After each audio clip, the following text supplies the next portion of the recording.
European stocks are broadly higher this morning, with the UK's FTSE 100 index up around about 22 points and the Euro Stoxx 50 index higher by 17 points. In the currency space, the euro is below the 130 mark, but the dollar, however, has advanced against the yen, breaching the 100 level after 4 years. And in the peripheral bond markets, both Spanish and Italian bond yields are pretty much calm at the moment. Good morning, I'm Ishaq, Siddiqi, and welcome to another daily market bite. It's Friday, the best day of the week. It's been a short week for UK markets because we had bank holiday on Monday, and going into the weekend, we've got a G7 meeting, so investors will be keeping an eye on that to get some more clues from finance ministers about the global economy. Now, going on to what's going on today, we've got some data out today. Italian industrial production wasn't that great, showed output falling.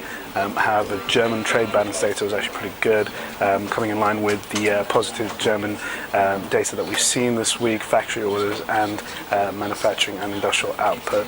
So on the whole, pretty good sign out of Germany, and that's been pushing European stocks this morning to help us continue this bullish turn into the weekend.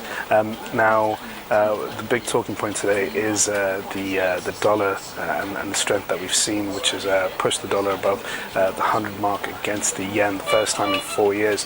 The big driver behind that is the continued recovery in the US economy. Yesterday, jobless claims fell by 4,000 for the week before.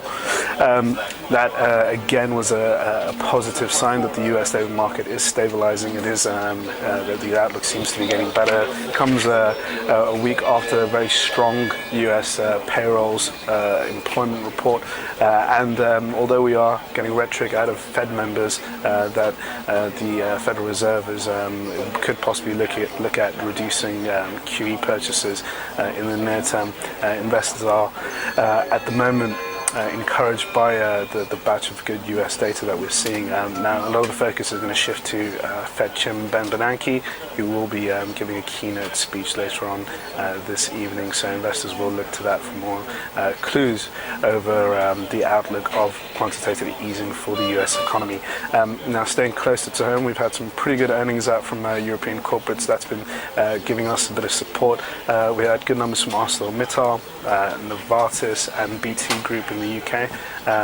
All of those the blue chip companies, they're seeing their shares rally at the moment, and that's been a big driver of the upside momentum that we're seeing through this early morning session. Going into what's going on later on today, there's not much out from the US, so a lot of the focus is going to be on Ben Bernanke's speech, and again, like I said, the G7 meeting.